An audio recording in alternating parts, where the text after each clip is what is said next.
Olá, pessoal. Sejam muito bem-vindos a mais uma monitoria. E hoje é a segunda parte de teoria dos princípios do processo. E eu dividi com o Thiago Nadur. Então, ontem, na monitoria dele, ele tratou dos princípios constitucionais do processo. E hoje, na minha, eu vou tratar dos princípios infraconstitucionais do processo, beleza? A gente dividiu assim, até porque a gente está em dois monitores. E assim, tem mais tempo de monitoria, né? Uma hora minha, uma hora dele. E para aproveitar melhor o conteúdo para vocês, tá bom? Eu vou compartilhar a tela com o meu documento da apresentação. Esse documento eu disponibilizei no grupo.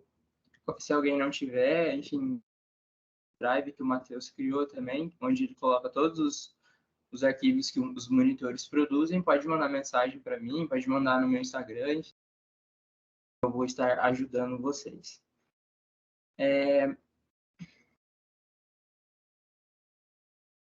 Iniciando aqui, então, a apresentação, é só conferir se está tudo certo no meu navegador. Ah, tá certo.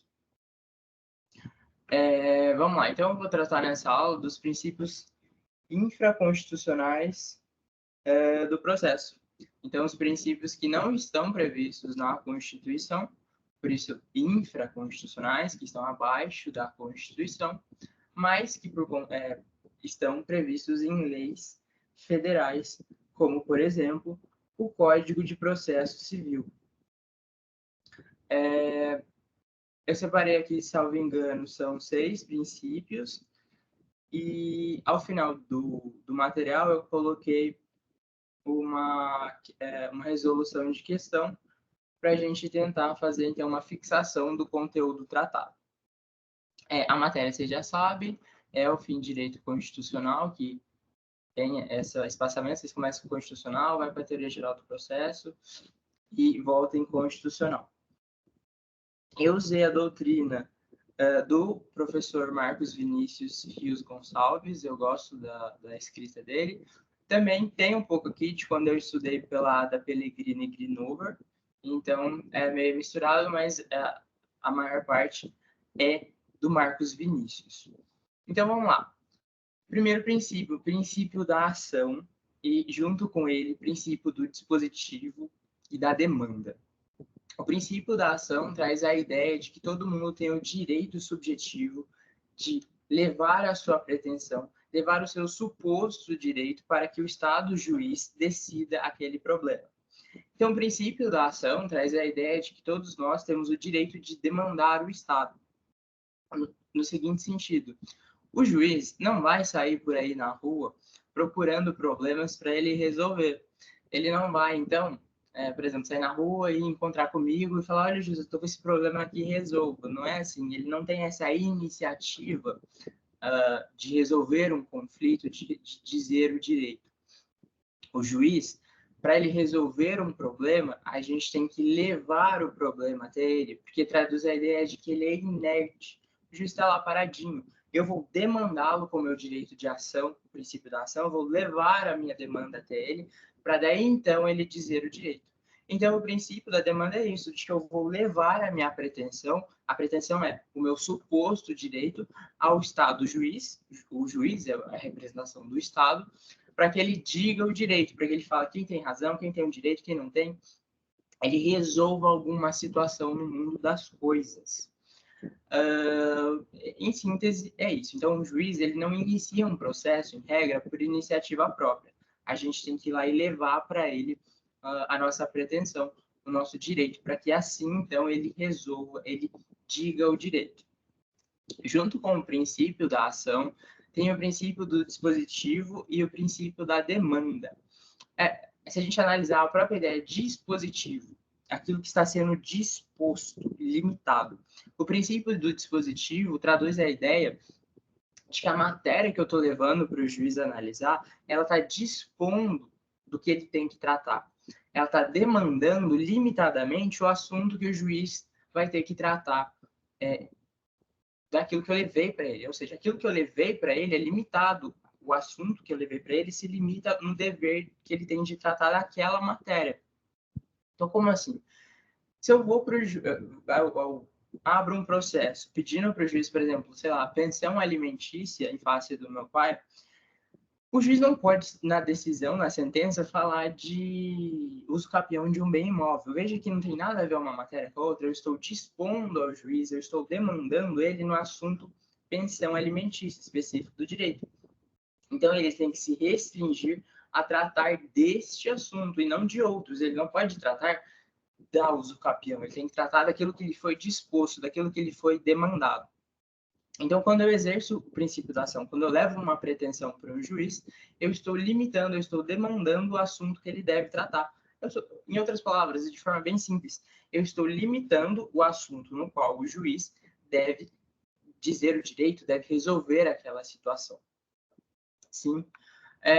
Aqui eu trago três hipóteses de sentença que não está de acordo com aquilo que o juiz foi demandado.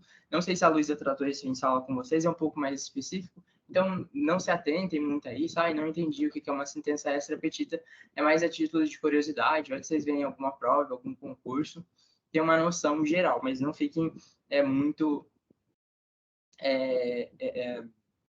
preocupados, nossa, tem que decorar esses três tipos de sentença. Essa é uma noção geral. Então, o que são sentenças extra, ultra ou citra petita? A sentença é a manifestação do juiz sobre aquela matéria. É quando o juiz manifesta a decisão dele sobre aquilo que lhe foi demandado, aquilo que eu levei até ele, é na sentença que ele vai decidir aquilo ali que eu mandei para ele. Então, a sentença deve ter equivalência àquilo que eu demandei. Então, voltando ao exemplo, se eu falei para o juiz analisar um caso de pensão alimentícia, na sentença dele, ele vai ter que analisar aquele caso de pensão alimentícia, com todos os fatos trazidos, com todos os direitos alegados, ele tem que exatamente discutir aquilo que eu levei para ele. Essas hipóteses de sentença são que o juiz não tratou equivalentemente ao assunto que eu demandei. Ou ele falou de mais, ou ele falou de menos, e isso não pode acontecer. O juiz tem que falar equivalentemente, de forma igualitária, aquilo que eu demandei, ele tem que tratar na sentença dele. Uma sentença que não trata com essa equivalência, ela pode ser anulada. Então, a sentença extra petita, extra, que vai além, é quando o juiz fala de um assunto que não tem nada a ver com o que foi trazido no processo. É o exemplo, eu estou falando de pensão alimentícia, e aí na sentença dele ele está falando de uso capião. Não tem nada a ver. Ele não está cumprindo o princípio do dispositivo, de tratando da matéria da qual eu levei até ele. A sentença ultra petita é aquela que vai além da matéria que foi posta para ele. Ele extrapola um pouco a matéria que lhe foi posta. Então, vamos supor que eu pedi R$1.000 de pensão, ele, na sentença, concede lá 5.000 de pensão alimentícia. Ele foi além do que eu pedi para ele.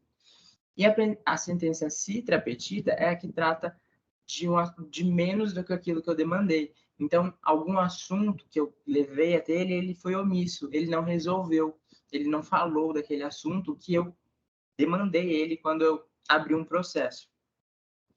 Todas essas são hipóteses de que a sentença não está de acordo com a demanda, com o que lhe foi disposta, ou seja, a resposta do juiz não está limitada na demanda que lhe foi posta. Sim? E o último tópico do princípio do dispositivo é quanto à produção de provas, e daí como uma exceção.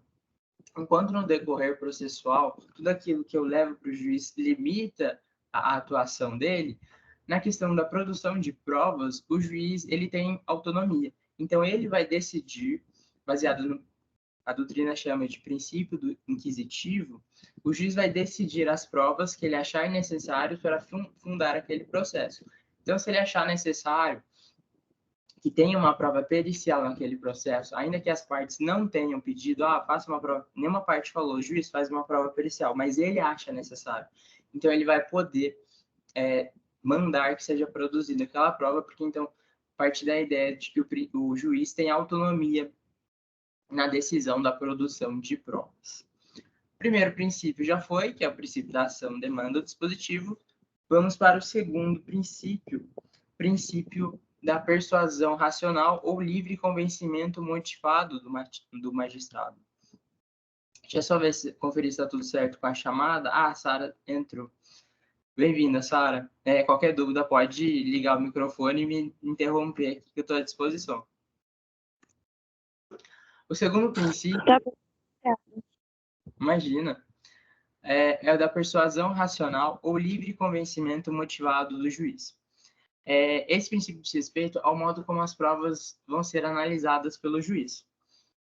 Eu trouxe os 3 sistemas aqui, mas o mais importante é a gente saber o que o Brasil adotou. O Brasil adotou, no artigo 371 do Código de Processo Civil, o sistema do livre convencimento motivado. Então, para o juiz decidir uma questão, ele vai se basear nas provas trazidas no processo, nos meios de provas previstos em lei, mas ele vai fundamentar, ele vai explicar como ele chegou naquele convencimento dele, de acordo com as provas que lhe foram apresentadas naquele processo.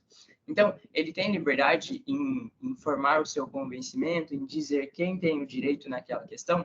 Sim, mas ele vai ter que fundamentar, ele vai ter que explicitar o porquê, como ele formou o convencimento dele de acordo com as provas trazidas naquele auto, nos autos daquele processo. Bem simplesinho esse, que diz respeito, então, a como o juiz vai interpretar as provas de um processo. O terceiro princípio é o princípio da oralidade. O princípio da oralidade, ele diz respeito que num processo judicial haverá a participação das partes com a fala. Então, é a previsão de que em determinado procedimento do processo vai ter as partes participando com a fala, ativamente, usando da oratória, e não só da escrita. No Brasil, a oralidade não é muito usada.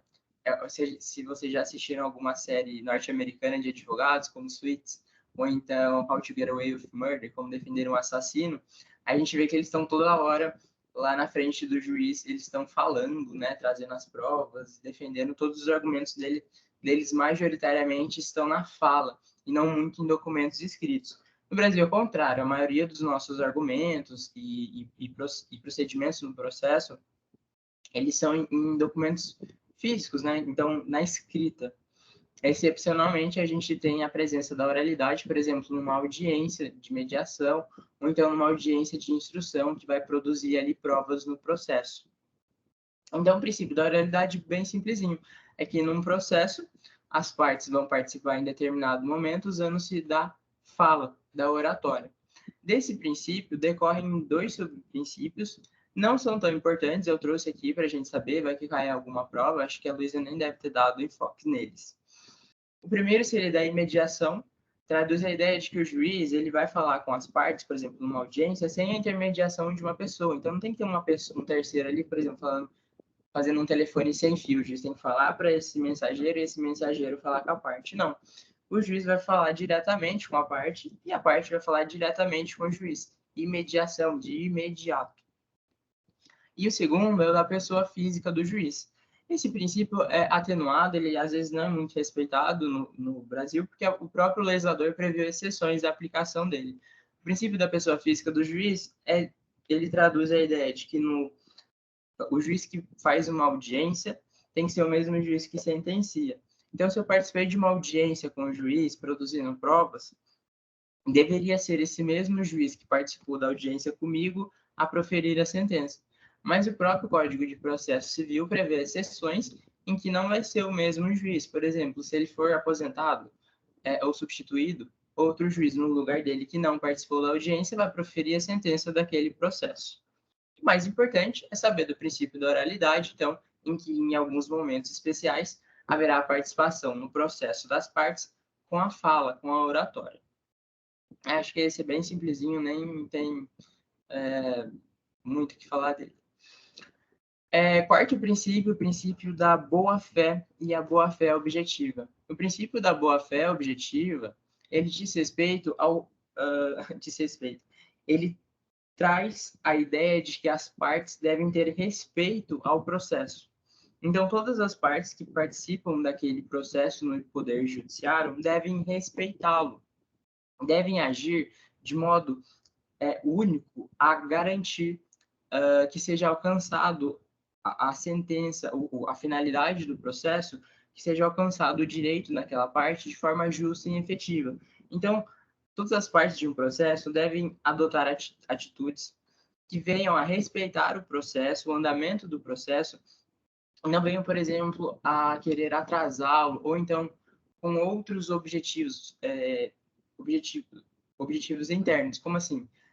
Eu quero, vamos supor que eu estou participando de um processo e eu quero que ele enrole. Então, eu vou ficar produzindo ali uma defesa sem pé nem cabeça, mas só para que aquele processo demore, trazendo argumentos sem fatos, que eu sei que não são verdades, mas só para aquele processo demorar. Eu não estou agindo, então, de boa fé. Eu não estou respeitando o processo, porque eu sei que aquele procedimento que eu estou adotando não é justo. Então, traz a ideia de respeitar o processo para a gente alcançar, de forma mais célere possível, o justo, o direito daquela parte que está pleiteando. Daí, o próprio Código de Processo Civil, no artigo 77, no artigo 80, eu acho que eu deixei aqui, ele traz algumas hipóteses, então, de atitudes que as partes devem tomar para garantir uma boa-fé no decorrer do processo. Eu acho que eu deixei o código aberto na minha guia. Ah, não. Mas eu abro aqui, que é rapidinho. Eu não sei se vocês fazem isso, mas eu sempre coloco assim, CPC, CP, Planalto, e aí ele vai direto para o site do governo, né? E tem o código atualizadíssimo, né? Se tiver alguma lei, no site não tem erro, no site do Planalto está atualizado a legislação, então é a melhor fonte de consulta, né? Porque se tiver alguma alteração, é só você pesquisar no celular mesmo, às vezes na faculdade faço isso, coloca ali CPC Planalto, Código Penal, qualquer um dos códigos, e tem todos na internet, pelo menos isso é uma facilidade, né? Eu vou ler rapidinho o artigo 77, os incisos dele. Então, ele traz aqui um rol de algumas atitudes, não precisa decorar, só para a gente ilustrar, então, o que é o princípio da boa-fé. O artigo 77 vem fala em deveres das partes e seus procuradores, ou seja, de todos aqueles que, de alguma forma, participam do processo, em tomarem atitudes que vão respeitar esse processo judicial, que vão possibilitar um processo mais justo, mais eficiente para ambas as partes, respeitando, então, o processo no Poder Judiciário. Então, no inciso 1, ele coloca aqui, por exemplo, expor os fatos em juízo conforme a verdade. Então, não trazer fatos que eu sei que não são verdades, que é só, por exemplo, para atrasar o processo. No inciso 2, não formular pretensão ou de apresentar defesa quando cientes que são destituídas de fundamento, ou seja, que aquela defesa é sem pé nem cabeça. Inciso 3, não produzir provas e não praticar atos inúteis ou desnecessários à declaração ou à defesa do direito. Inciso 4, cumprir com exatidão as decisões jurisdicionais de natureza provisória ou final e não criar embaraços à sua efetivação. Veja que são todas as atitudes e os outros incisos estão na mesma toada. São todas as atitudes que as partes devem tomar de modo a respeitar as decisões no processo e garantir o seu andamento adequado, realizando os procedimentos daquele processo da forma mais justa, da forma como prevê a lei. Isso é ter boa-fé processual. O artigo 77 do Código de Processo Civil ilustra bem esse princípio, trazendo aqui, então, hipóteses, né, de atitudes que as partes devem tomar naquele processo. Voltando para os princípios, eu acho que esse é o último. Lembrando que os princípios constitucionais, então, o Thiago Nador tratou na monitoria de ontem, que eu dividi com ele, e eu estou tratando dos infraconstitucionais.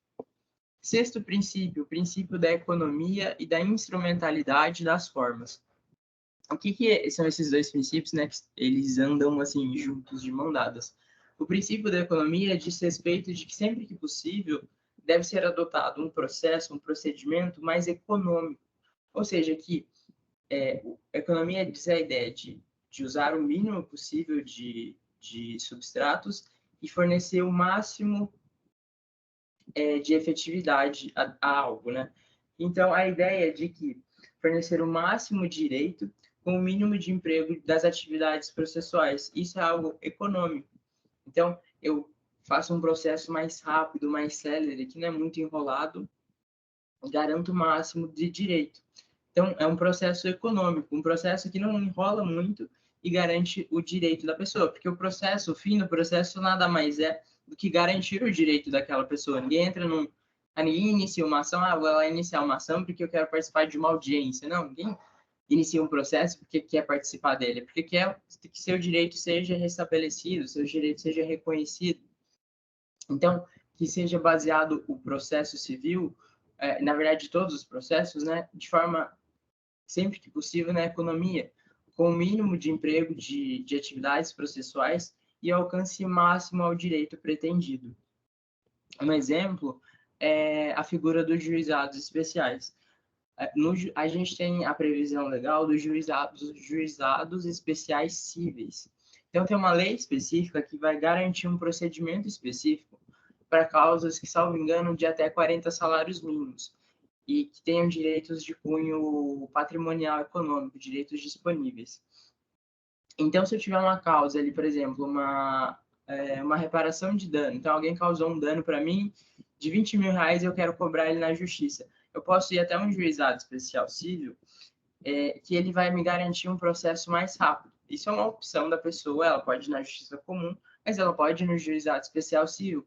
Ele antigamente era chamado de juízo de pequenas causas, talvez você já tenha ouvido falar nisso. Então, seu pai ou sua mãe já falou, lá no juizado de pequenas causas. Na verdade, o nome correto é o juizado especial civil.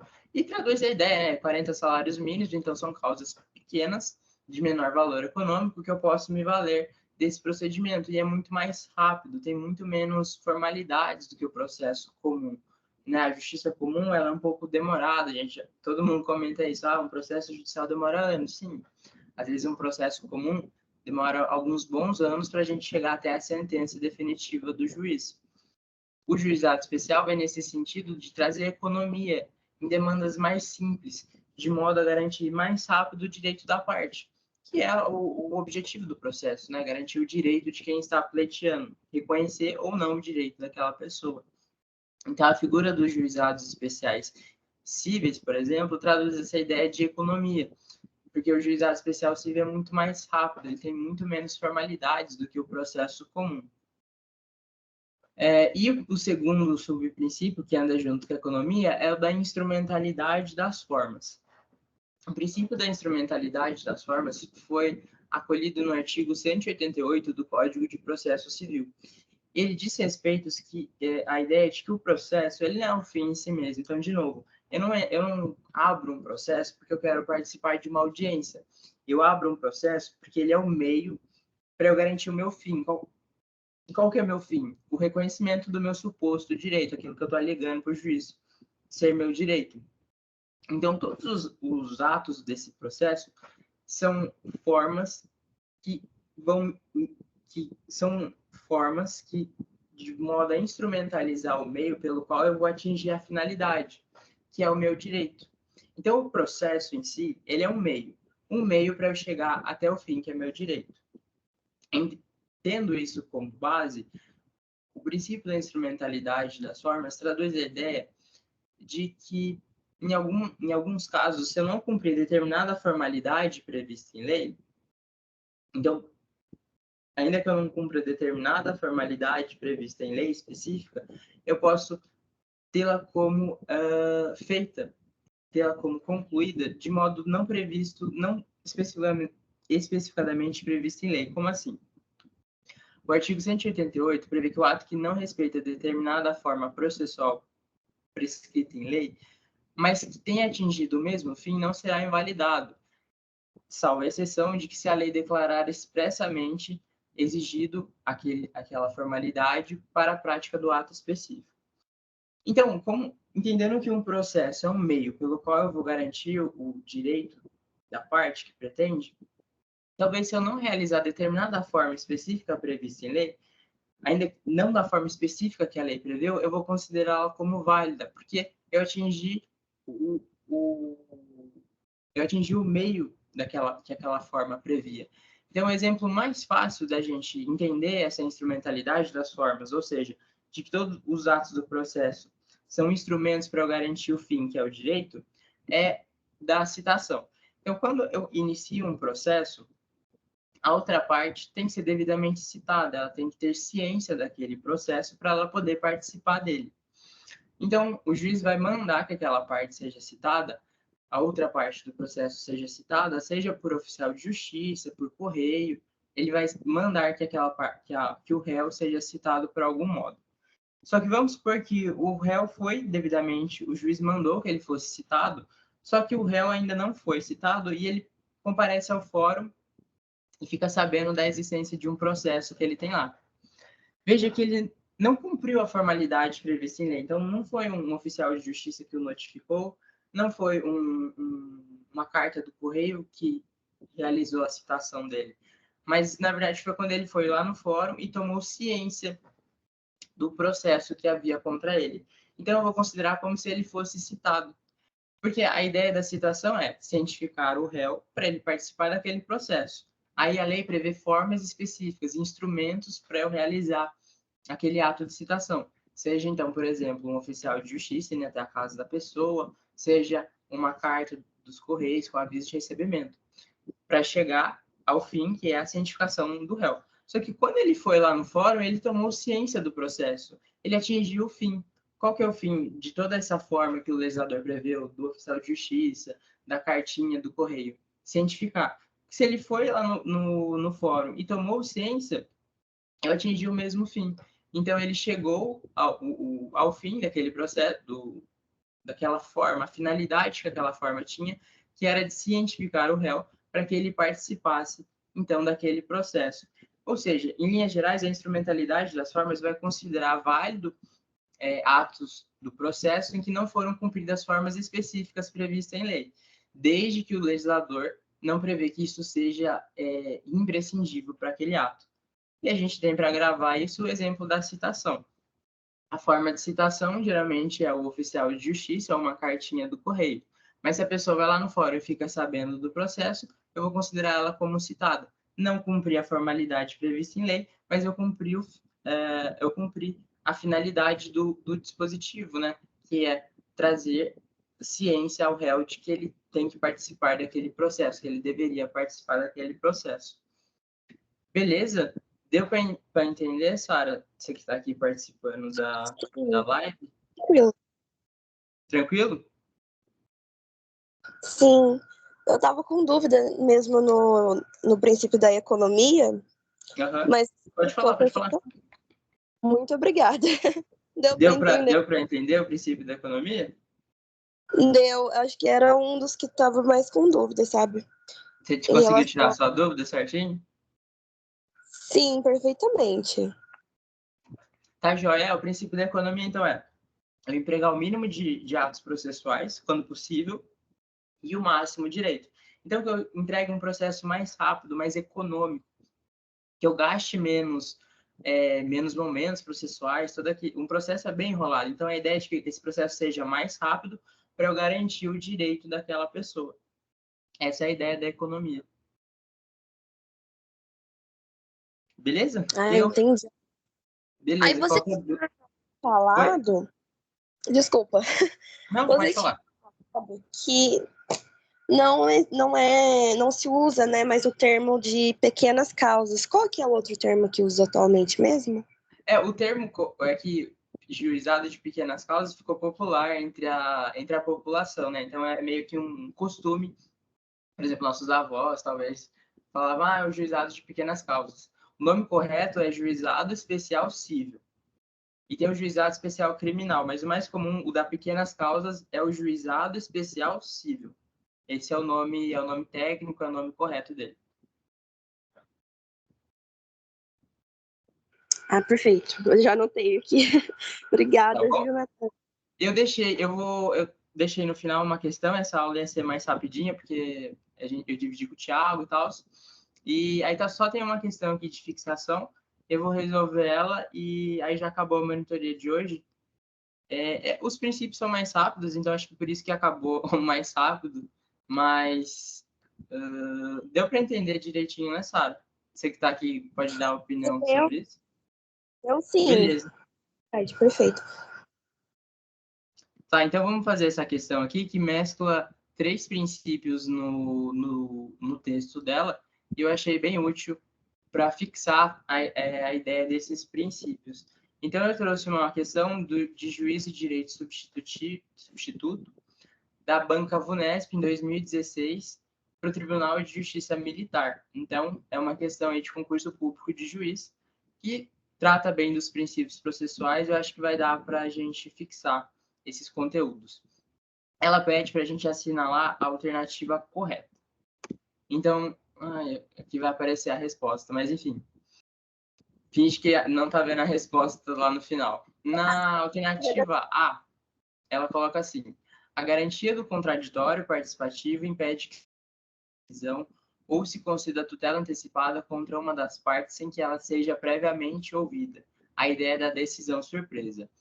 O princípio do contraditório, eu acho que o Thiago Nador tratou na monitoria de ontem, ele é um princípio processual de ordem constitucional. Então, ele vem previsto na Constituição, essa garantia do contraditório. Mas ele nada mais é do que a ideia de que, num processo judicial, todas as partes devem participar dele e ao direito daquela parte se defender, dela exercer a sua defesa, a sua exceção naquele processo que foi formulada contra ela. Partindo dessa ideia do direito de defesa, o princípio do contraditório pressupõe de que eu deva dar à parte a oportunidade de se manifestar, evitando as chamadas decisões surpresas. Então, não pode um juiz, em regra, proferir uma decisão que ele não tenha ouvido previamente as partes que participem daquele processo. Essa é a regra geral. Há uma exceção, que é, por exemplo, na concessão de tutelas de urgência. As tutelas de urgência são casos específicos de que há um perigo na demora naquele direito, então o juiz tem que agir rápido para preservar aquele direito, para conceder essa tutela, essa proteção àquele direito. Nesse caso da tutela, pode o juiz conceder sem ouvir uma das partes. É uma exceção, porque embora ele não ouça a parte antes da decisão dele, ele vai ouvir aquela parte depois. A doutrina chama isso de contraditório diferido. Diferido porque ele não acontece antes da decisão, ele acontece depois.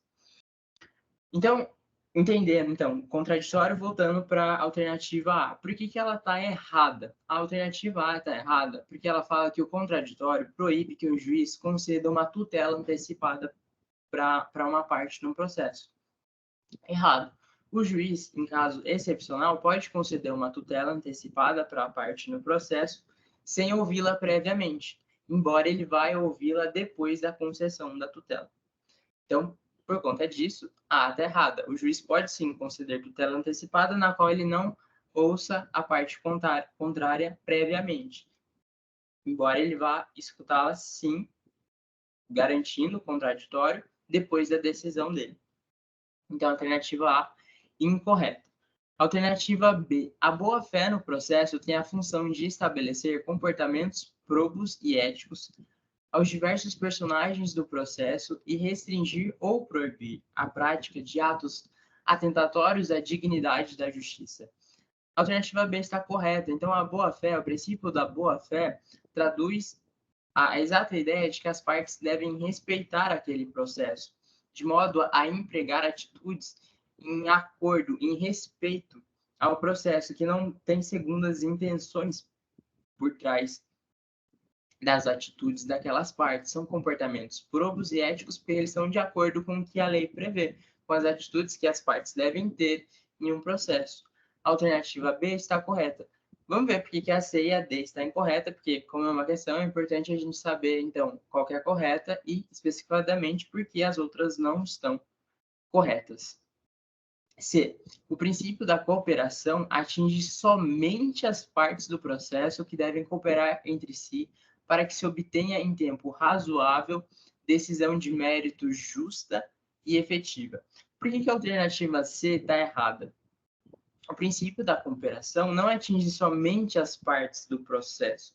Não atinge somente, por exemplo, o autor e réu e seus advogados. O princípio da cooperação atinge a todos aqueles que participam daquele processo. Todos devem cooperar para que aquele processo tenha o melhor andamento possível e atinja de forma mais rápida, de forma mais eficiente, a sentença que põe fim àquele processo e dá a solução àquele litígio.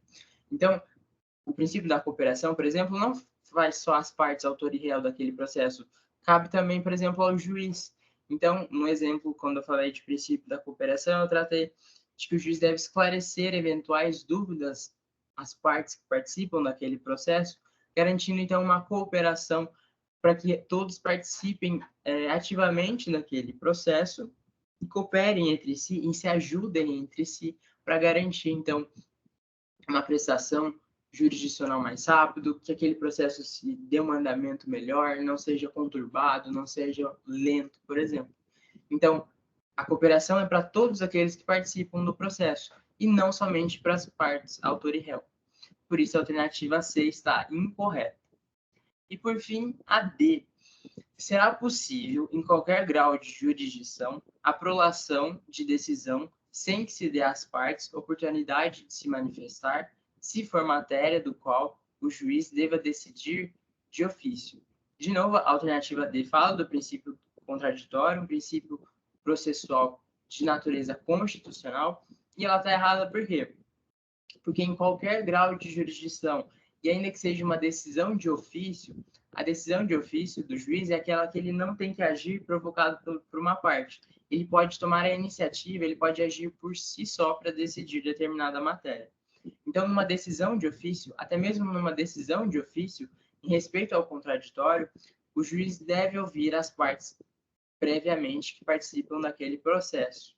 Então, por isso, está errado a D, porque o juiz, em qualquer grau de jurisdição, e até mesmo em decisão de ofício, ele deve ouvir as partes previamente que participam daquele processo. Aí, no final... Oi, pode falar. O que seria essa prolação de decisão? Essa palavra prolação? Essa prolação de decisão é um jeito mais...